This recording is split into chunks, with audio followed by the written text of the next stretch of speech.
മഹാനായ നബി മുഹമ്മദ് മുസ്തഫ സല്ലല്ലാഹു അലൈഹി വസല്ലമ തങ്ങൾ പറയുകയാണ്, പരിശുദ്ധമായ ഖുർആൻ, ആ ഖുർആനിന്റെ ഒരക്ഷരം പഠിപ്പിച്ചാൽ, ഏതെങ്കിലും ഒരു പിതാവ് തന്റെ പൊന്നാര മകന് ഖുർആനിലെ ഒരായത്ത് പഠിപ്പിച്ചു കൊടുത്താൽ, അലിഫ് ലാം മീം, ഇത് ഖുർആനിലെ ഒരായത്താണ്.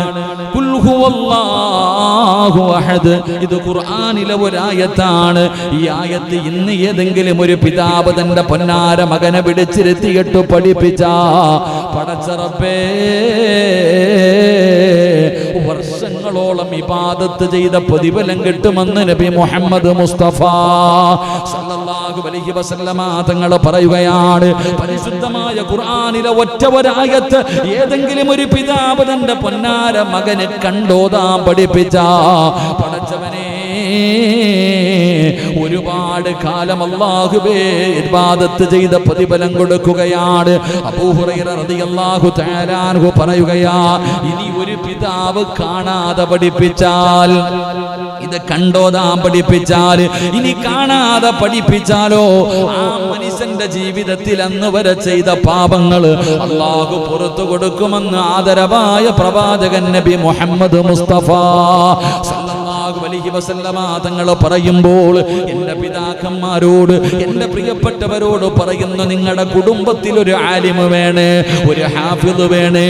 പടച്ചവനെ, എന്തിനു വേണ്ടിയാണ് നിന്റെ മയ്യത്ത് കുളിപ്പിക്കാൻ? നീ മരിച്ചു കിടക്കുന്ന സമയത്ത് നിന്റെ ചാരത്ത് വന്നിരുന്ന് യാസീൻ ഓതി ദുആ ചെയ്യാ. പടച്ചവനെ, നിന്റെ ഖബറിന്റെ ചാരത്ത് പള്ളിപ്പറമ്പിലെ ഖബറിന്റെ അകത്ത് ഇറക്കി വെക്കുമ്പോ, എല്ലാവരും ഖബറിന്റെ ചാരത്ത് നിന്ന് പിരിഞ്ഞു പോകുമ്പോൾ, ഞാൻ വരില്ലെന്ന് പറഞ്ഞുകൊണ്ട് പള്ളിപ്പറമ്പിലെ ഖബറിന്റെ ചാരത്ത് വാപ്പയുടെ തലഭാഗത്തിരുന്നിട്ട്, അല്ലാഹുവേ, പരിശുദ്ധമായ ഖുർആൻ സൂറത്തു യാസീൻ ഓതിയിട്ട്, അല്ലാ, എന്റെ പിതാവിന് സ്വർഗ്ഗം കൊടുക്കണേ അല്ലാ. ഹൃദയത്തിൽ ഖുർആൻ ചുമന്നുകൊണ്ട് നടക്കുന്നവന്റെ പ്രാർത്ഥനയുണ്ടല്ലോ, അല്ലാഹുവിന്റെ ഖുർആൻ പഠിക്കുന്ന മക്കളുണ്ടല്ലോ, ആ മക്കളുടെ ദുആയിക്ക് ഉത്തരമുണ്ടെന്ന് ആദരവായ പ്രവാചകൻ നബി മുഹമ്മദ് മുസ്തഫ സല്ലല്ലാഹു അലൈഹി വസല്ലമ തങ്ങൾ പറയുകയാണ്, അവരുടെ ദുആയിക്ക് ഉത്തരമുണ്ട്. പിന്നെ എന്തിനാ പിതാവേ നീ പേടിക്കുന്നത്? വാപ്പാ, നിന്റെ ജീവിതത്തിൽ പ്രയാസങ്ങളും പ്രതിസന്ധികളും ദുഃഖങ്ങളും ദുരിതങ്ങളും വേദനകളും പടച്ചവനെ ജീവിതത്തിലേക്ക് കടന്നു വരുമ്പോ, അല്ലാഹുവിന്റെ വിശുദ്ധമായ ഖുർആൻ പഠിച്ച മകനെ പിടിച്ചിരുത്തിയിട്ട്, മോനെ ദുആ ചെയ്യടാ, ഉമ്മയുടെ രോഗം മാറട്ടെ, വാപ്പയുടെ കച്ചവടത്തിൽ അഭിവൃദ്ധി ഉണ്ടാകട്ടെ, മോനെ സമാധാനമുള്ള ജീവിതം കിട്ടാൻ അല്ലാഹുവിന്റെ മുന്നിൽ ഖുർആൻ ഹൃദയത്തിൽ കൊണ്ട് നടക്കുന്ന നീയൊന്ന് ദുആ ചെയ്യാൻ, അവനെങ്ങാനും പടച്ച റബ്ബിന്റെ മുന്നിലേക്ക് ഇനി കരങ്ങൾ ഉയർത്തിയിട്ട് ദുആ ചെയ്താ, ആ ദുആയിക്ക് ഉത്തരമുണ്ടെന്ന് നബി മുഹമ്മദ് മുസ്തഫ സല്ലല്ലാഹു അലൈഹി വസല്ലമ തങ്ങൾ പഠിപ്പിക്കുമ്പോൾ, അവന്റെ മഹത്വം നിങ്ങൾക്കറിയാനിട്ടാണ്. അവരല്ലാഹു കൊടുത്തിരിക്കുന്ന സ്ഥാനം എന്താണ്?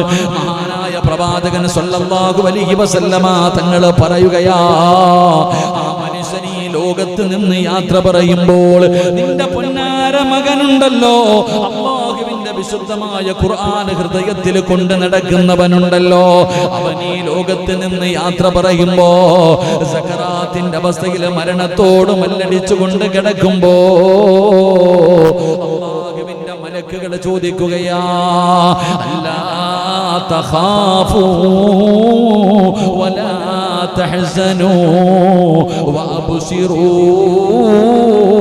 ബിൽ ജന്നാ. വിശുദ്ധമായ ഖുർആൻ പഠിച്ച മകന് മരിക്കുന്ന സമയത്ത്, അവന് സക്കറാത്തിന്റെ അവസ്ഥയിൽ മരണത്തോട് മല്ലടിച്ചുകൊണ്ട് കിടക്കുമ്പോ, അതാ മലക്കുൽ മൗത്തിനെ കാണുന്ന സമയമുണ്ടല്ലോ, മലക്കുകൾ ചോദിക്കുന്നു, എന്തിനാടാ മോനെ കരയുന്നത്? എന്തിനാ നീ പേടിക്കുന്നത്? നീ ഖുർആൻ ഇഷ്ടപ്പെട്ടവനല്ലേ, നീ ഖുർആൻ പഠിച്ചവനല്ലേ, നീ ഖുർആൻ ചുമക്കുന്നവനല്ലേ, മോനെ, നിനക്കല്ല സ്വർഗത്തിൽ തരുന്ന പ്രതിഫലം കാണണോ? നമ്മൾ മരിക്കുമ്പോ സ്വർഗം കണ്ടിട്ടാണ് മരിക്കുന്നത്. ഒരു മുഅ്മിൻ മരിക്കുന്ന സമയം അല്ലാഹുവിനെ ഭയന്നുകൊണ്ട് തഖ്വയായ ജീവിതം നയിച്ച് നടന്ന മനുഷ്യൻ മരിക്കുമ്പോ അവൻ സ്വർഗ്ഗം കണ്ടിട്ടാണ് മരിക്കുന്നത് എങ്കിൽ അല്ലാഹുവിന്റെ ഖുർആൻ പഠിക്കുന്നവർ മരിക്കുമ്പോൾ, അല്ലാഹുവിന്റെ ഖുർആൻ ചുമന്നവർ മരിക്കുമ്പോ സ്വർഗ്ഗത്തിലെ ഇരിപ്പിടമാ അല്ലാഹ് കാണിച്ചു കൊടുക്കുന്നത്. ഇതാണ് സ്വർഗ്ഗമെന്നല്ല പറയുന്നത്, ഇതാടാ നിനക്കല്ല തരുന്ന പ്രതിഫലം. സ്വർഗ്ഗത്തിലെ നിന്റെ ഇരിപ്പിടം ഇതാടാ, സ്വർഗ്ഗത്തിലെ നിന്റെ വീടിതാടാ. വഅബ്ശിറൂ ബിൽ ജന്നാ, സ്വർഗ്ഗം ഇങ്ങനെ കാണിച്ചു കൊടുത്ത് സ്വർഗ്ഗത്തിലെ തന്റെ സ്ഥാനം ഇങ്ങനെ കാണിച്ചു കൊടുക്കുകയാ. അല്ലാഹുവിന്റെ റസൂല് പറഞ്ഞു കിട്ടുന്ന രണ്ടാമത്തെ പ്രതിഫലം, മൂന്നാമത്തെ പ്രതിഫലം എന്തെന്നറിയോ?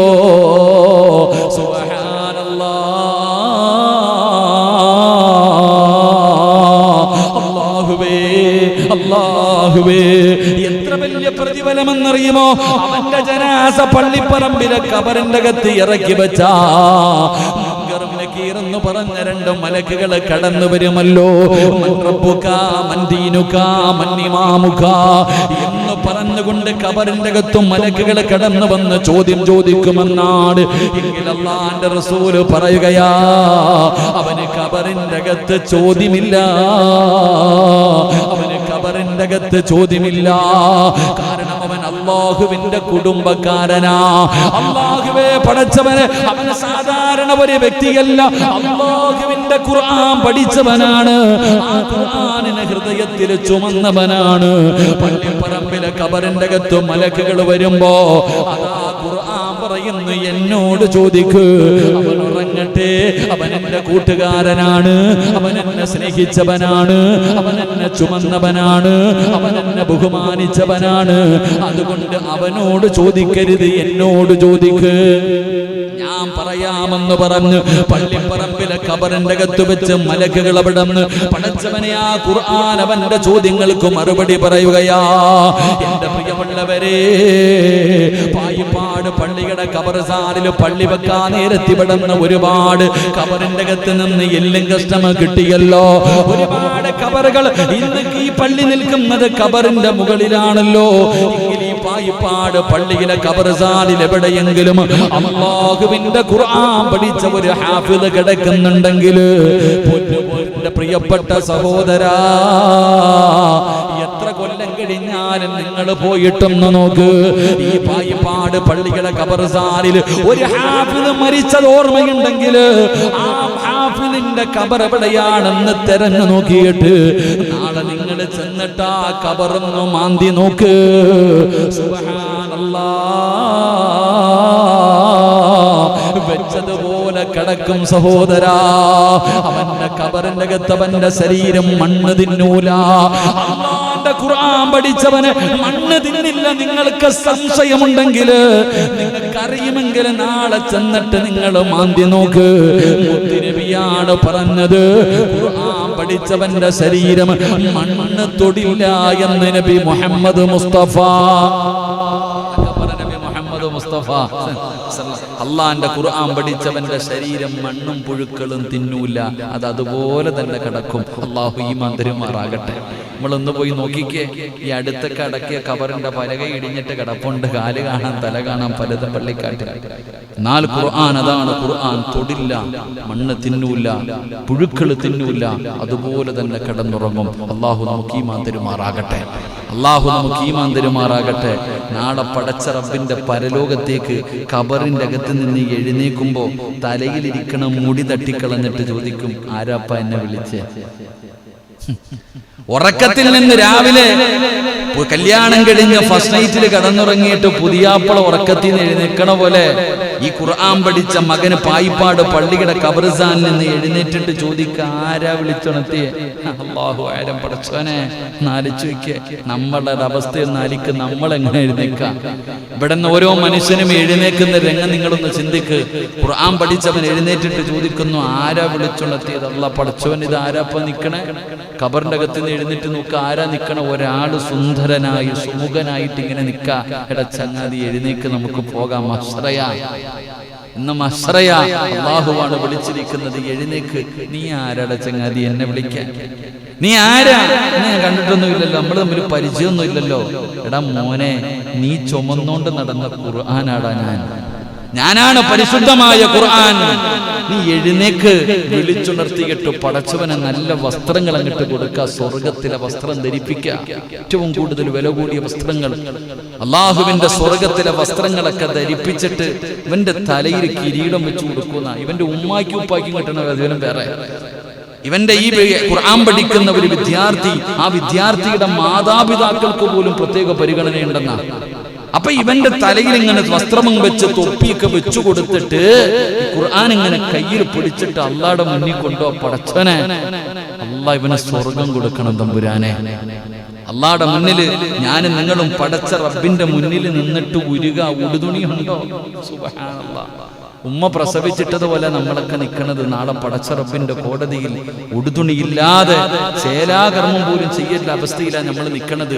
നാളെ ഇങ്ങനെ നിൽക്കുന്ന ദിവസം അള്ളാഹുടെ മുന്നിൽ നിന്ന് വിറയ്ക്ക ഒരാൾ പോലും തല ഉയർത്തില്ല എന്നാണ് ഹദീസിന്റെ കിതാബുകൾ പറയുന്നു. മുഖം പോലും ഉയർത്താൻ പേടിച്ചിട്ട് അത്രയും ഭയാനകമായ ദിവസം. നഫ്സി നഫ്സി പ്രവാചകന്മാര് പോലും കരയണമെങ്കിൽ ആ ദിവസം ചിന്തിക്കുക. അള്ളാഹുവിന്റെ പ്രവാചകന്മാര് പോലും സ്വന്തം കാര്യം ഓർത്തിട്ട് കരയ. മഹാനായ നബി മുഹമ്മദ് മുസ്തഫ സല്ലല്ലാഹു അലൈഹി വസല്ലമ തങ്ങൾ ഒരു സഹാബിയോട്, ഇബ്നു മസ്ഊദ് റളിയല്ലാഹു തആല അൻഹു ഖുർആൻ ഓതുകയെ അടുത്ത് വന്നിരുന്നിട്ട് പറഞ്ഞു, ഇബ്നു മസ്ഊദേ എനിക്കൊന്ന് ഖുർആൻ ഓതി തരുവോ?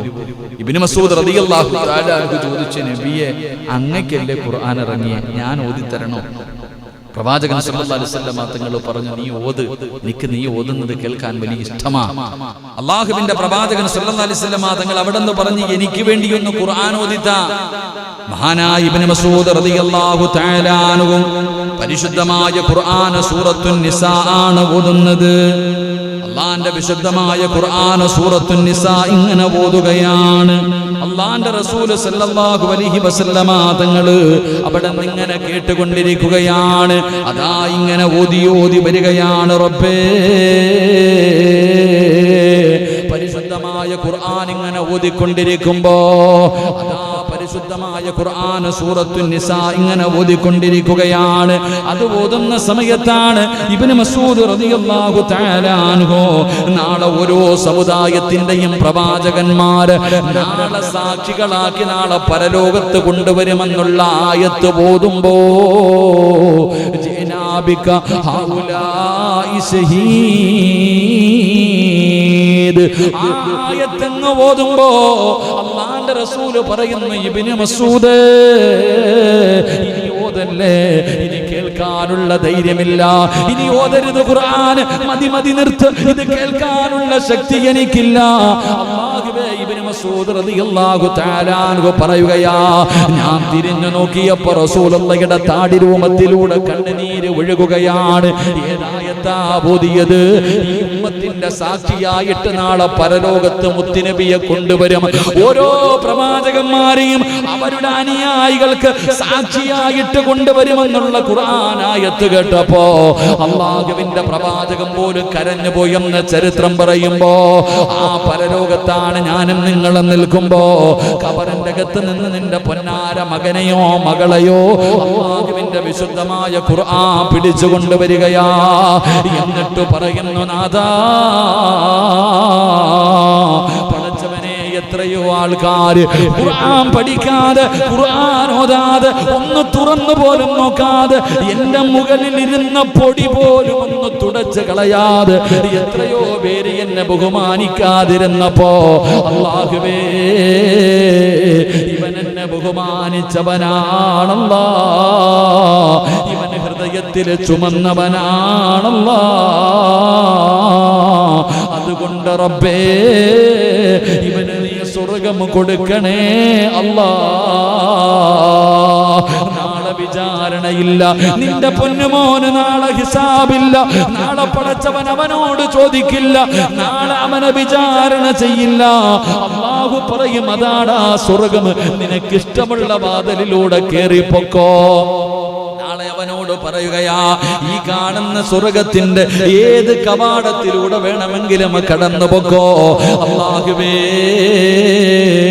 നിന്റെ പൊന്നാര മകൻ സ്വർഗത്തിലേക്ക് കടന്നു പോവുകയാ. അവൻ സ്വർഗത്തിന്റെ മുന്നിലെത്തുമ്പോ, അവൻ സ്വർഗത്തിലേക്ക് പോകുമ്പോ അവന്റെ കുടുംബക്കാര് കടന്ന് യാചിക്കുകയാ. അവന്റെ കുടുംബക്കാരിൽ പലരും നരകത്തിലേക്ക് മലക്കുകൾ കൊണ്ടുപോവുകയാണ്. അവർ പലരും നരകത്തിന്റെ അവകാശികളാണ്. ഇവൻ പതാ സ്വർഗത്തിന്റെ മുന്നിൽ പോയിട്ട് അല്ലാഹുവിന്റെ മുന്നിലേക്ക് കരഞ്ഞുകൊണ്ട് തിരിച്ചു വരികയാ. അല്ലാഹുവിന്റെ മുന്നിലേക്ക് കരഞ്ഞുകൊണ്ട് തിരിച്ചു വരികയാ. അല്ലാഹു ചോദിക്കുന്നു, നിനക്ക് ഞാൻ സ്വർഗം തന്നില്ലേ? എന്തിനാ മോനെ കരയുന്നത്?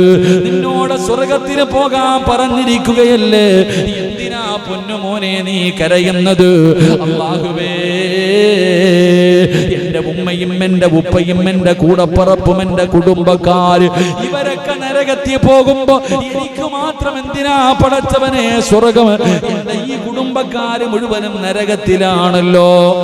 എന്റെ മാതാപിതാക്കൾ, എന്റെ കുടുംബക്കാര് പലരും നരകത്തിന്റെ അവകാശികളുടെ കൂട്ടത്തിൽ കിടക്കുകയാ. ആ സമയത്ത് ഞാൻ മാത്രം എങ്ങനെയാ പടച്ചവനെ സ്വർഗത്തിൽ പോകുന്നത്?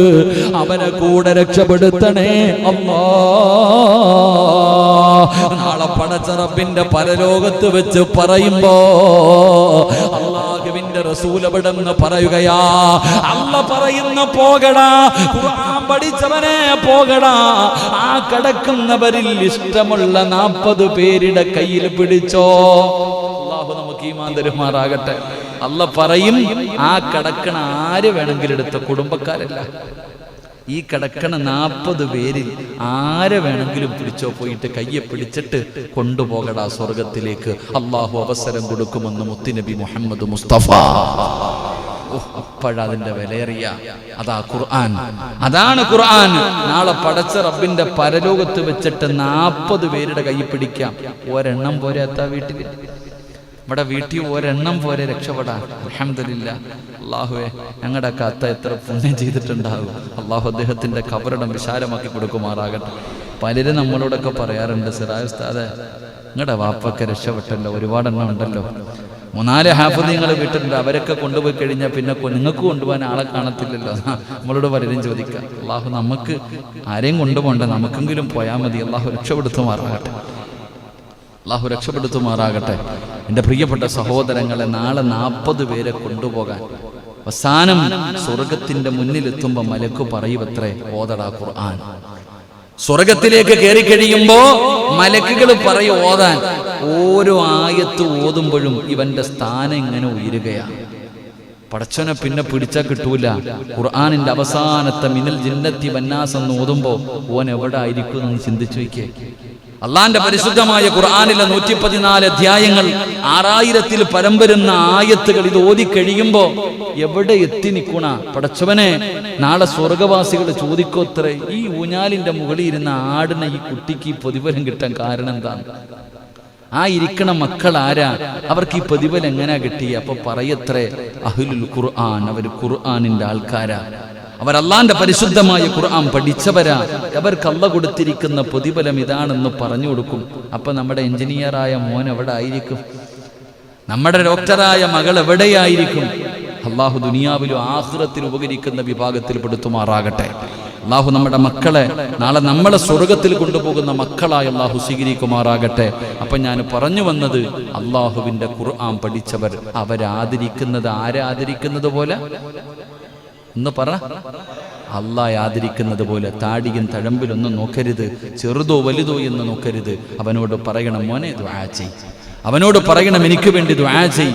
ആ കുട്ടിയുടെ ദുആയ്ക്ക് ഉത്തരമുണ്ട്. അള്ളാഹു നമ്മുടെ കുടുംബത്തിൽ ഒരു ഹാഫിദിനെ നൽകി അനുഗ്രഹിക്കുമാറാകട്ടെ. അള്ളാഹു നൽകി അനുഗ്രഹിക്കുമാറാകട്ടെ. 3-ാമത്തെ വിഭാഗം നീതിമാനായ ഭരണാധികാരി.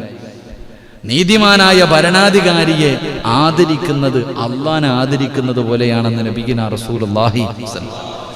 അങ്ങനെ ഒരു ചങ്ങാതിയെ കാണണമെങ്കിൽ മഷീട്ട് നോക്കിയാൽ പോലും പറ്റൂല. നീതിമാനായ ഒരു ഭരണാധികാരിയെ ആദരിക്കണമെന്ന് അങ്ങനെ ഒരു ചങ്ങാതി കാണാൻ പറ്റുമോ നമുക്ക്? പറ്റുമോ? ഇല്ല. അതാണ് അവസ്ഥ. ഇന്നത്തെ അവസ്ഥ വെച്ച് നോക്കുമ്പോൾ അങ്ങനെയുള്ള ഒരാളെ നമുക്ക് കാണാൻ പറ്റൂല. ഭരണാധികാരി എന്ന് പറയുമ്പോൾ, നീതിമാനായ ഭരണാധികാരി എന്ന് പറഞ്ഞാൽ ഇന്ത്യയുടെ പ്രധാനമന്ത്രി മാത്രമല്ല കേട്ടാ, നിങ്ങളും ഒരു ഭരണാധികാരിയാ. പായിപ്പാട് മുസ്ലിം ജമാഅത്തിന്റെ ഓരോ മനുഷ്യനും ഞാനൊരു ഭരണാധികാരിയാ. എവിടുത്തെ ഭരണാധികാരി? എൻ്റെ വീടിൻ്റെ ഭരണാധികാരി ഞാനാ. നിങ്ങൾ ഓരോരുത്തരും നിങ്ങളുടെ വീടിൻ്റെ ഭരണാധികാരിയാ. നിങ്ങളാണ് വീട് ഭരിക്കുന്നതില്ലേ, വീട്ടിൻ്റെ കാര്യങ്ങളൊക്കെ. അപ്പോൾ എല്ലാവരും ഇങ്ങനെ വരും. അള്ളാഹു നമുക്കൊക്കെ ഈമാൻ നൽകി അനുഗ്രഹിക്കുമാറാകട്ടെ. എൻ്റെ പ്രിയമുള്ള സഹോദരങ്ങളെ, മാഷാ അല്ലാഹ്, നിർത്താറായോപ്പ 10 മണിയായി. ഞാൻ ഉദ്ദേശിച്ച വിഷയം പറഞ്ഞില്ല. ഈ 3 കാര്യം പറഞ്ഞുകൊണ്ട് അങ്ങോട്ട് കയറിപ്പോയത്. ഇതാണ് ഈ പ്രശ്നം. കാട് കയറി അങ്ങ് പോവാ. അള്ളാഹു കാത്തിരക്ഷിക്കുമാറാകട്ടെ. അപ്പം 3 പേരെ ബഹുമാനിക്ക്, ആദരിക്ക്. അള്ളാഹു നമുക്ക് ഈമാൻ നൽകുമാറാകട്ടെ.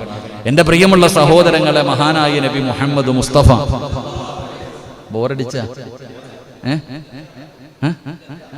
അൽഹംദുലില്ലാ. അപ്പം നിങ്ങൾ ചിന്തിക്കുക, എൻ്റെ പൊന്നാര സിറാജ് ഉസ്താദ്, ഈ ഹാഫിദീങ്ങൾ മാത്രമേ പോകത്തുള്ളൂ, നമുക്കൊന്നും ഇല്ലേന്ന്.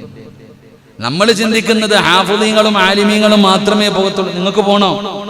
നിങ്ങൾക്ക് ഒരാളെങ്കിലും കൊണ്ടുപോകാനുള്ള ഒരു അവസരമുണ്ട്. നിങ്ങൾ അല്ലാതെ ഒരാളെ കൂടെ സ്വർഗത്തിൽ കൊണ്ടുപോകാനുള്ള അവസരം അള്ളാഹു ഭാഗ്യം തരുമാറാകട്ടെ. ഇപ്പൊ കൂടെ നിങ്ങൾ മാത്രമല്ല, നിങ്ങൾക്ക് 40 പേരൊന്നും കൊണ്ടുപോകാൻ പറ്റൂല. ഒരാളെങ്കിലും കൊണ്ടുപോകാൻ പറ്റും. അതിനുള്ളൊരു വഴി പറഞ്ഞു തരട്ടെ. ഒരരക്കൈ നോക്കിക്കൂടെ? അല്ലാഹുക്ക് വലിയ പവറൊന്നും ഇല്ലപ്പാ. അൽഹംദുലില്ലാ, അള്ളാഹു ഭാഗ്യം തരുമാറാകട്ടെ. നിങ്ങൾ ഖുർആനെ സ്നേഹിച്ചാൽ മതി. നിങ്ങൾ ഖുർആൻ ഓതണം. ഒരു ദിവസം പോലും ഖുർആൻ ഓതാത്ത ഒരു ദിവസം നിങ്ങളുടെ ജീവിതത്തിൽ പാടില്ല. നിർബന്ധമായിട്ടും നിങ്ങളുടെ വീട്ടിൽ ഖുർആൻ ഓതണം. നിങ്ങളുടെ ഭാര്യ, നിങ്ങളുടെ മക്കൾ, അത് ടൈം ടേബിൾ ആയിരിക്കണം. നിർബന്ധമായിട്ട് ഓതിപ്പിച്ചിരിക്കണം. വീട്ടിൽ ആരെങ്കിലും ഖുർആൻ ഓതാത്ത ഒരു ദിവസം നിങ്ങളുടെ വീടിൻ്റെ അകത്ത് വേണ്ട. നിർബന്ധമായിട്ടും. പടച്ചവനെ, എത്രയോ സമ്പന്നന്മാർ എനിക്കിപ്പോഴും ഓർമ്മയുണ്ട്. ഏറ്റവും വലിയ, ഞാൻ കണ്ണൂര് പാനൂർ എന്ന് പറയുന്ന സ്ഥലത്ത് ഞാനൊരു വീട്ടിൽ പോയി. അള്ളാഹു, അദ്ദേഹം യൂസുഫ് ഹാജി എന്ന് പറയും, അള്ളാഹു ആഫിയത്തും ദീർഘായുസ്സും കൊടുത്ത് അനുഗ്രഹിക്കുമാറാകും.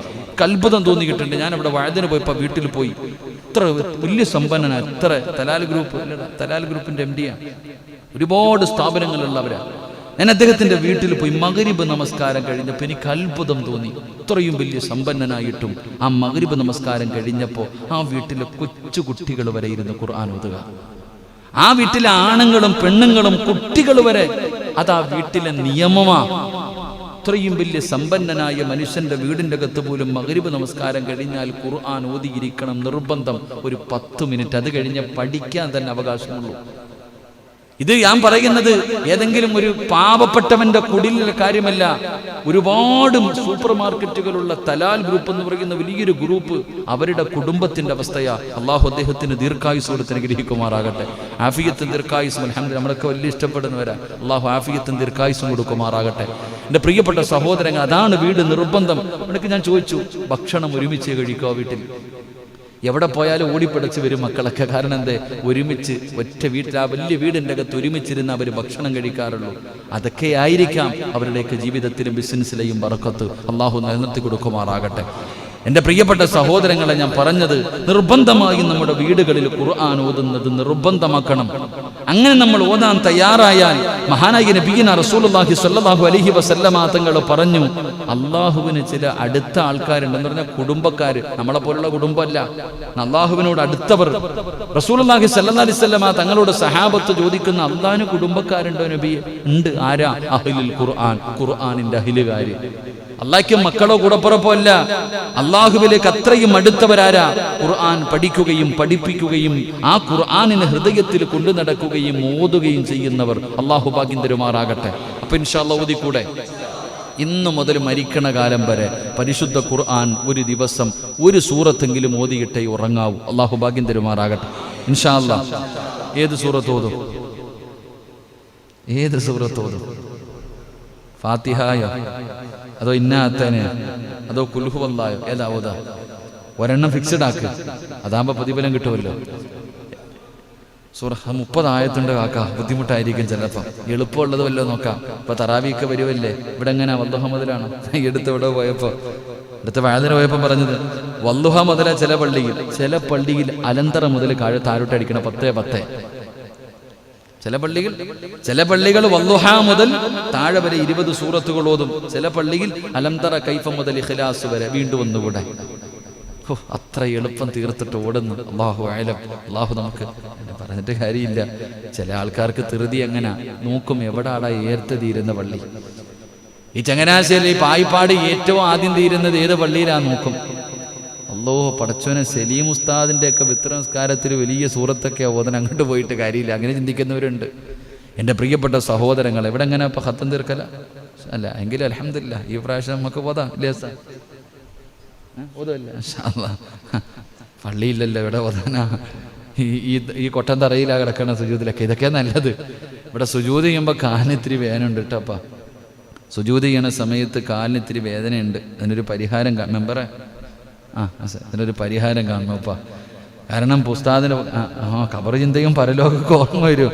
സത്യം പറഞ്ഞാൽ പുറകി വന്ന് നിസ്കരിക്കുമ്പോഴാണ് അതിൻ്റെ ബുദ്ധിമുട്ട്. അതായി നിങ്ങളൊക്കെ ചിലർ മുസല്ല കൊണ്ടുവന്നിട്ട് നിസ്കരിക്കും. മുസല്ല കാലിൻ്റെ വേദന പഠിച്ചോനെ ഒന്ന് അതിനെക്കുറിച്ചൊന്ന് ആലോചിക്കണം കേട്ടാ. ഇൻഷാ അല്ലാഹ് കൊറോണയുടെ പേരും പറഞ്ഞ് ഉള്ളതൊക്കെ മാറ്റിയിട്ടിരിക്കുക. ഒരു ഇതുമില്ല. അള്ളാഹു നമുക്ക് ഈമാൻ തരുമാറാകട്ടെ. എന്നിട്ടേക്കണം കേട്ടാ. ഷാജിയണ്ണം വിചാരിക്കും ഇങ്ങേരെന്താടാ എനിക്കിട്ട് തന്നെ കൂട്ടുന്നു.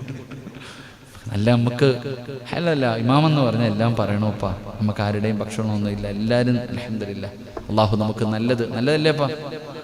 അൽഹംദുലില്ലാ. എന്നിട്ട് ആ സാധനമൊക്കെ വിരിച്ചിട്ട് എല്ലാവരും ഇത് പള്ളി ഇനി പഴയ അവസ്ഥയിലേക്ക് മാറണം. അപ്പം ചോദിക്കും ഉസ്താദെ, രോഗികൾ വന്ന് സുജൂദ് ചെയ്താ അതെന്തെങ്കിലും ചെയ്യാം.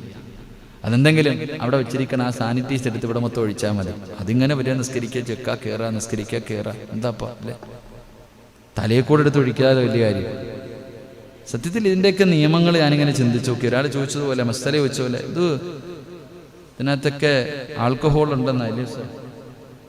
വല്ലപോലെ ഒതുവെടുത്ത് ചില ഒതുവെടുത്ത് ഇങ്ങനെയൊക്കെ ഒതുവെടുക്കുമ്പോൾ തന്നെ വല്ലാത്ത കഴിവനെ അത് കഴുകിയെല്ലാം ഇങ്ങോട്ട് കയറിയിട്ട് അത് കുറച്ച് വാരി തേച്ചിട്ട് അടച്ചോനെ ഈ സ്പ്രേ തന്നെ അടിക്കാൻ പാടില്ല എന്ന്.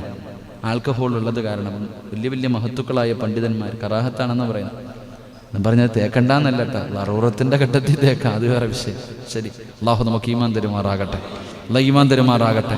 അപ്പം ഞാൻ ഒരു സൂറത്ത് പറയാം, ഓതുവോ? എളുപ്പമുള്ളതാവട്ടെ. അൽഹംദുലില്ലാ. ഓതൂല്ലേ? ഏത് സൂറത്ത്? സൂറത്തുൽ ഇഖ്ലാസ്. കുഴപ്പമില്ലാത്തല്ലേ? ഖുൽ ഹുവല്ലാഹു അഹദ് അല്ലാഹു സമദ് ലം യലിദ് വലം യൂലദ് വലം യകുൽ ലഹു കുഫുവൻ അഹദ്. എല്ലാവർക്കും അറിയണതല്ലേ? ഇൻഷാ അല്ലാഹ് ഓതിക്കൂടെ? ഇൻഷാ അല്ലാഹ്. അല്ലാഹു ഭാഗ്യം തരുമാറാകട്ടെ. അല്ലാഹ് ഭാഗ്യം തരുമാറാകട്ടെ. ഉറപ്പല്ലേ? ഓതൂല്ലേ? എന്തേ അല്ലാഹ് തരുന്ന പ്രതിഫലം? ഓതിയാൽ അല്ലാഹ് തരുന്ന പ്രതിഫലം എന്താ? ചുമ്മാന്നല്ല നീ വിചാരിക്കുക കുൽഹുവല്ലാഹ്. കുൽഹുവല്ലാഹ് അല്ല, അത് ഓതി അല്ലാഹ് തരുന്ന പ്രതിഫലം എന്താ? എൻ്റെ പ്രിയപ്പെട്ടവരെ, 12 പ്രതിഫലം കിട്ടും സൂറത്തുൽ ഇഖ്ലാസ് ഓതിയ. അല്ലാഹു ഭാഗ്യം തരുമാറാകട്ടെ. എത്ര പ്രതിഫലം? നമ്മൾ വിചാരിക്കും സാധാരണ ഒരു സൂറത്താണെന്നല്ല. ആ സൂറത്തിനെ സ്നേഹിച്ച സ്വർഗമുണ്ട്.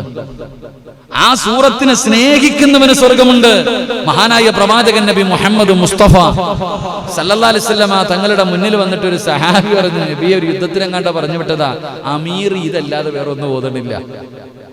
അമീർ നിസ്കരിക്കുമ്പോ സൂറത്തുൽ ഇഖ്ലാസ് എല്ലാ റക്അത്തിലും ഖുൽ ഹുവല്ലാഹ്. ഇത് കേട്ടിട്ട് സഹാബത്ത് വന്ന് പരാതി പറഞ്ഞു. നബി സല്ലല്ലാഹു അലൈഹി വസല്ലമ തങ്ങൾ വിളിച്ചിട്ട് വെച്ച്, എന്ത് ചങ്ങാതി, എനിക്ക് ആ സൂറത്തിന് വലിയ ഇഷ്ടവാ, അള്ളാഹുടെ ഏകത്വത്തെ കുറിച്ച് പറയണതല്ലേ.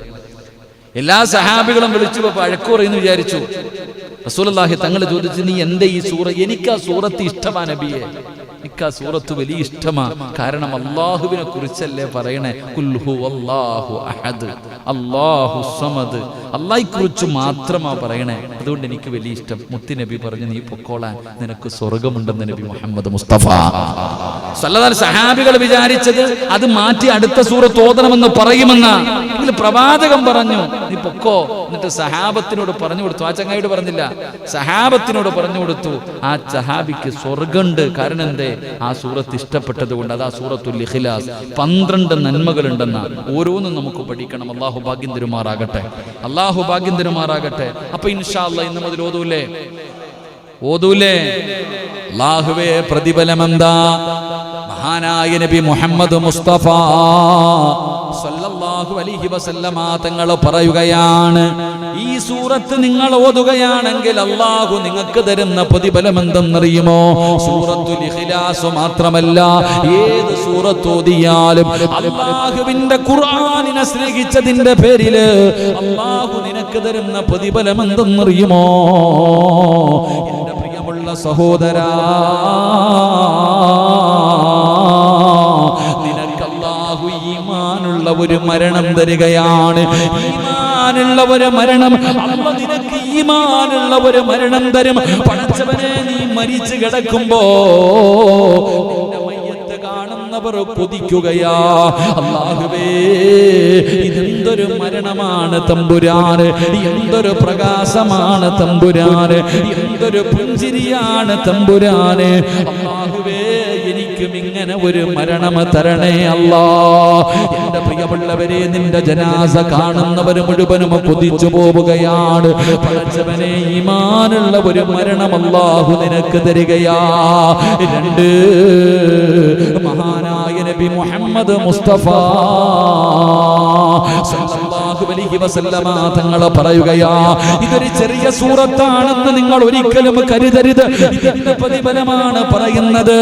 എന്റെ പ്രിയമുള്ളവരെ, മരിച്ചു കിടക്കുമ്പോ നിന്റെ മുഖത്ത് കാണാം അതിന്റെ പ്രതിഫലം. നിന്റെ കുടുംബക്കാര് കാണുകയാണ്, നിന്റെ ഭാര്യ മക്കള് കാണുകയാണ്, നിന്റെ നാട്ടുകാര് കാണുകയാണ്. അല്ലാഹുവേ, മരിച്ചു കിടക്കുമ്പോ നിന്റെ മുഖത്ത് പ്രകാശമാ. അങ്ങനെ ഒരു പ്രകാശം എല്ലാവർക്കും കിട്ടൂല. എന്റെ പ്രിയമുള്ളവരെ, ജീവിച്ചിരിക്കുമ്പോ ചിരിക്കാൻ പറ്റും, പക്ഷേ മരിച്ചു കിടക്കുന്ന സമയത്ത് ആർക്കാ ചിരിക്കാൻ കഴിയുക? ആർക്കാ ചിരിക്കാൻ കഴിയുക? പടച്ചവനെ, ആ മരണവേദനയുടെ പ്രയാസത്തില് അല്ലാഹുവേ, പടച്ചവനെ, കിടന്ന കിടപ്പിൽ കിടന്ന് മലമൂത്ര വിസർജനം നടത്തുകയാ. നിങ്ങൾ പലരുടെയും മയ്യത്ത് കണ്ടിട്ടുണ്ടല്ലോ, മുഖത്ത് നോക്കുമ്പോ തന്നെ ഭയമാണ്. മക്കളോട് പറയുന്നു, പോകണ്ട, പേടി തോന്നുമടാ പൊന്നുമോനെ. കണ്ണല്ലാഹുവേ, മുഖമെല്ലാം കരിവാളിച്ച് കറുത്തു, മുഖമൊക്കെ കറുത്തുപോയി, കണ്ണിങ്ങനെ തെള്ളിയിട്ട് പടച്ചവനെ ഭയപ്പെടുത്തുന്ന രീതിയിൽ മരിച്ചു കിടക്കുകയാ. അല്ലാഹുവേ, അങ്ങനെ ഒരു മരണം തരല്ലേ തമ്പുരാന്. എന്റെ പ്രിയമുള്ള സഹോദരങ്ങളോട് പറയുകയാ, മരിച്ചു കിടക്കുമ്പോ കാണാൻ നിനക്ക് അല്ലാഹു തരുന്ന പ്രതിഫലം. നിന്റെ മുഖത്ത് വല്ലാത്ത പുഞ്ചിരിയാണ്, നിന്റെ മുഖത്ത് വല്ലാത്ത പ്രകാശമാണ്. എന്റെ പ്രിയമുള്ളവരെ, ഇവിടെ ഇരിക്കുന്ന പലരും പടച്ചവനെ അത്തിപ്പറ്റ ഉസ്താദിന്റെ ഖബർ സിയാറത്ത് ചെയ്യാൻ പോയവരുണ്ടല്ലോ. ആ മഹാനവറുകള് പടച്ചവനെ ക്യാൻസർ എന്ന് പറയുന്ന രോഗം പിടിച്ച് ഒരു ഭാഗം മുഴുവനും വല്ലാതെ പടച്ചവനെ അവിടെ നിന്ന് നല്ലതുപോലെ സംസാരിക്കാൻ പോലും കഴിയാത്ത അവസ്ഥയിൽ, പക്ഷേ മരിച്ചു കിടന്നപ്പോഴുള്ള പ്രകാശമുണ്ടല്ലോ, മരിച്ചു കിടന്നപ്പോഴുള്ള പ്രകാശമുണ്ടല്ലോ, ആ മുഖത്തെ പുഞ്ചിരിയുണ്ടല്ലോ. പടച്ചവനെ, ഇതുപോലെ എത്രയോ മഹത്തുക്കള്, ഇതുപോലെ എത്രയോ പണ്ഡിതന്മാര്. എന്റെ പ്രിയമുള്ളവരെ, ഈ നാട്ടിലും നിങ്ങൾ ചിന്തിച്ചാ നിങ്ങൾക്ക് കാണാൻ കഴിയും, പലരും ചിരിച്ചുകൊണ്ട് കിടക്കുന്നത് കണ്ടവരാണ്. അതുകൊണ്ട് സഹോദരാ, അല്ലാഹു നിനക്ക് തരുന്ന ഒന്നാമത്തെ പ്രതിഫലം നിനക്ക് കാണാൻ പറ്റൂല, നിനക്ക് കാണാൻ പറ്റൂല. പക്ഷേ ജനാസ കാണാൻ വരുന്നവർക്ക് മുഴുവനും കാണാൻ കഴിയുകയാണ്. ഈമാനുള്ള ഒരു മരണം അല്ലാഹു നിനക്ക് തരികയാ. 2, അല്ലാഹുവേ, പടച്ചവനെ, മലക്കുകൾ കരയുകയാണ്, മലക്കുകൾ കരയുകയാ. അല്ലാഹുവിന്റെ റസൂലല്ലേ പറഞ്ഞത്, അല്ലാഹുവിന്റെ റസൂലല്ലേ പറഞ്ഞത്, സഹാബാ, പായിപ്പാട് ചില വീടുകളും മലക്കുകൾക്കറിയാം. ഈ നാട്ടിലെ ചില വീടുകളും മലക്കുകൾക്ക് പരിചയമുള്ള വീടാണെന്ന് നബി മുഹമ്മദ് മുസ്തഫ സല്ലല്ലാഹു അലൈഹി വസല്ലമ തങ്ങൾ പറഞ്ഞു. മലക്കുകൾക്കറിയാം എന്റെ വീട്. ഇനിയിപ്പോ നമുക്കറിയോ? നിങ്ങൾ ഇരിക്കണ എല്ലാവരുടെ വീട് നിങ്ങൾക്കറിയോ? അറിയോ? അറിയില്ല. പക്ഷെ ആർക്കറിയാം? അള്ളാന്റെ മലക്കുകൾക്കറിയാം, അള്ളാഹുവിന്റെ മലക്കുകൾക്കറിയാം. മലക്കുകൾ ആകാശത്ത് നിന്ന് ഭൂമിയിലേക്ക് നോക്കുമ്പോ ചില വീട് പ്രകാശിക്കും അത്രേ. ഏത് വീട്? ഖുർആൻ ഓതുന്ന ഭവനം. ഖുർആൻ ഓതുന്ന വീട്.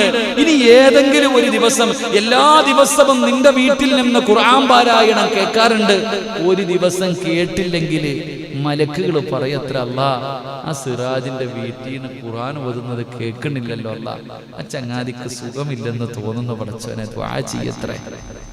അല്ലാഹുവേ എന്തെങ്കിലും ഒരു കുഴപ്പമുള്ളത് കൊണ്ടല്ലേ ഖുർആൻ ഓതാത്തത്? പടച്ചവനെ അല്ലാഹുവേ നീ പുറത്തു കൊടുക്ക്, ശിഫ കൊടുക്ക്, നീ കരുണ കാണിക്ക് എന്ന് മലക്കുകൾ പോലും ദുആ ചെയ്യുമെന്ന് ആദരവായ പ്രവാചകൻ നബി മുഹമ്മദ് മുസ്തഫ സല്ലല്ലാഹു അലൈഹി വസല്ലം. മലക്കുകൾക്ക് പരിചയമുള്ള ചില വീടുകളുണ്ട്. നമുക്കൊരു ദിവസം ഇത് പഠിക്കണം. അല്ലാഹു ഭാഗ്യം തരുമാറാകട്ടെ. പായിപ്പാടുള്ള ചില വീടുകൾ ആർക്കറിയാം? ജിബിരിയിൽ എന്ന മലക്കിന് പോലും അറിയാം. അങ്ങനത്തെ ചില വീടുകളുണ്ട്. അള്ളാഹു ആ കൂട്ടത്തിൽ നമ്മുടെ ഭവനത്തെ ഉൾപ്പെടുത്തി അനുഗ്രഹിക്കുമാറാകട്ടെ. എൻ്റെ പ്രിയമുള്ള സഹോദരങ്ങളെ, നിന്റെ മരണം മലക്കുകൾക്ക് പോലും വേദനയുണ്ടാക്കും. നിന്റെ മരണം മലക്കുകൾക്ക് പോലും വേദനയുണ്ടാക്കും. മൂന്നാമത്തെ പ്രതിഫലം എന്താ? എന്റെ പ്രിയമുള്ള സഹോദരങ്ങളെ, നീ മരിച്ചു കഴിഞ്ഞു, നിന്റെ മയ്യത്ത് കുളിപ്പിച്ചു കഴിഞ്ഞു, നിന്റെ മയ്യത്ത് കഫം പൊതിഞ്ഞു കഴിഞ്ഞു. സുബ്ഹാനല്ലാഹ്, ഈ പള്ളിയിൽ നിന്നും മയ്യത്ത് കട്ടിൽ നിന്റെ വീട്ടിലേക്ക് കൊണ്ടുവരികയാ.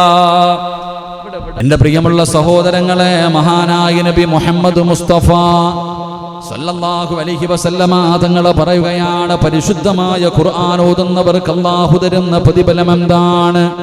എന്റെ പ്രിയമുള്ള സഹോദരങ്ങളെ, മുഅ്മിനീങ്ങളെ, നിങ്ങളുടെ വീട്ടിലേക്ക് മയ്യത്ത് കട്ടിൽ കൊണ്ടുവരുമല്ലോ.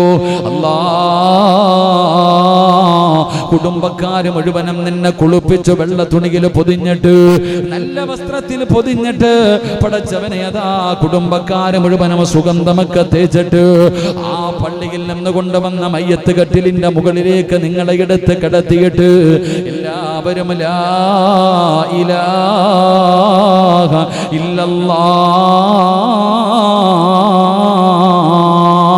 എന്ന് പറഞ്ഞുകൊണ്ട് ജനാസ ചുമന്നുകൊണ്ട് വരുമല്ലോ. പള്ളിയിലേക്ക് നിങ്ങളുടെ മയ്യത്തുകൾ കൊണ്ടുവരുമല്ലോ. അല്ലാഹുവിന്റെ ഖുർആൻ ഓതുമെന്ന് തീരുമാനിച്ചവര്, അല്ലാഹുവിന്റെ ഖുർആനിനെ ബഹുമാനിക്കുമെന്ന് ആദരിക്കുമെന്ന് കരുതിയവര്, മനസ്സിൽ നിയ്യത്ത് ചെയ്തവര്, എന്റെ പ്രിയമുള്ളവരെ, എത്രയോ പേര് പരിശുദ്ധമായ ഖുർആനെന്ന് തുറന്നു നോക്കാത്തവരുണ്ട്. പല വീടുകളുടെയും അലമാരിക്കകത്തുള്ള ഒരു കാഴ്ച വസ്തുവായിട്ട് ഖുർആൻ മാറിയല്ലോ. പല വീടിന്റെയും ടിവിയുടെ അടിയില്, പല വീടിന്റെയും തട്ടുംപുറത്ത് പൊടിയടിച്ചിട്ടാണ് അല്ലാഹുവിന്റെ ഖുർആൻ കിടക്കുന്നത്. അതിന്റെ മുകളിലിരിക്കുന്ന പൊടിയൊന്ന് തുടച്ചു കളയാൻ, അതിന്റെ മുകളിലിരിക്കുന്ന പൊടിയൊന്ന് തുടച്ചു കളയാൻ പലരും തയ്യാറാകാറില്ല. അതൊന്ന് തുറന്നു നോക്കാറില്ല. എന്റെ പ്രിയമുള്ളവരെ, ശാപമാണ്. ഉസ്താദേ, വീടിന്റെ അകത്ത് സമാധാനമില്ല, വീടിന്റെ അകത്ത് സന്തോഷമില്ല. പടച്ചവനെ, പരാതി പറയുന്ന പിതാക്കന്മാരോട്, നിന്റെ വീടിന്റെ അകത്തിരിക്കുന്ന ഖുർആൻ, അലമാരിക്കകത്ത് നിരത്തി വെച്ചിരിക്കുന്ന ഖുർആൻ, അത് നീ ഒന്ന് തുറക്കാതെ വരുമ്പോ, അതൊന്ന് തുറന്നു ഓതാതെ വരുമ്പോ, ആ ഖുർആൻ നിന്റെ വീടിന്റെ അലമാരിക്കകത്തിരുന്നിട്ട് ആ ഖുർആൻ പറയുന്നു, നാഥാ എന്നെ ഒന്ന് തുറന്നു നോക്കുന്നത് പോലുമില്ല അല്ലാ. പടച്ചവനെ, എന്നെ ഓതുന്നില്ല തമ്പുരാന്, എന്നെ പാരായണം ചെയ്യുന്നില്ല തമ്പുരാന്, എന്റെ മുകളിലിരിക്കുന്ന പൊടി പോലും ഇവര് തുടയ്ക്കുന്നില്ല, ഇവരെന്നെ പരിഗണിക്കുന്നത് പോലുമില്ല. ആ ഖുർആൻ നിന്റെ വീടിന്റെ അകത്തിരുന്ന് നിനക്ക് ശാപമാ. ആ ഖുർആൻ നിന്നെ ശപിക്കുകയാണ്. പിന്നെ എങ്ങനെയാണ് നിന്റെ വീടിന്റെ അകത്ത് സമാധാനമുണ്ടാകുന്നത്, സന്തോഷമുണ്ടാകുന്നത്, നിന്റെ വീട്ടിൽ അഭിവൃദ്ധി ഉണ്ടാകുന്നത്, നിന്റെ വീടിന്റെ അകത്ത് ബറക്കത്തുണ്ടാകുന്നത്? അതുകൊണ്ട് എന്റെ പ്രിയമുള്ളവരെ, ഖുർആനിനെ ഹൃദയത്തിലേക്ക് ചേർത്ത് പിടിച്ചോ. നിർബന്ധമായിട്ടും പടച്ചവനെ, നീ നിന്റെ ഭാര്യയോട്, നിന്റെ മക്കളോട് പറയണം, മഗ്രിബ് നമസ്കാരം കഴിഞ്ഞാൽ ഒരു 5 മിനിറ്റെങ്കിലും ഈ വീടിന്റെ അകത്തിരുന്ന് ഖുർആൻ ഓതണം. അത് നിർബന്ധമാക്കണേ.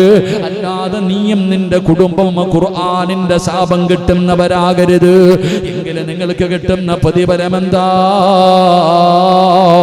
എന്റെ പ്രിയപ്പെട്ട സഹോദരാ, എന്റെ പ്രിയപ്പെട്ട ചെറുപ്പക്കാരാ, എന്റെ ശബ്ദം കേൾക്കുന്ന ഉമ്മമാരെ, അല്ലാഹുവിന്റെ ഖുർആൻ അമിതമായി ഓതുന്ന എന്റെ പ്രിയപ്പെട്ടവര്, അല്ലാഹു നിങ്ങൾക്ക് തരുന്ന പ്രതിഫലം എന്തെന്നറിയുമോ? നിങ്ങളുടെ മയ്യത്ത് ചുമക്കുന്നതാരാ? നിങ്ങളുടെ മക്കളല്ല, നിങ്ങളുടെ കൂടപ്പറപ്പല്ല, നിങ്ങളുടെ കുടുംബക്കാരല്ല, നാട്ടുകാരല്ല. പിന്നെ നിങ്ങളുടെ ജനാസ ചുമക്കുന്നതാരാ?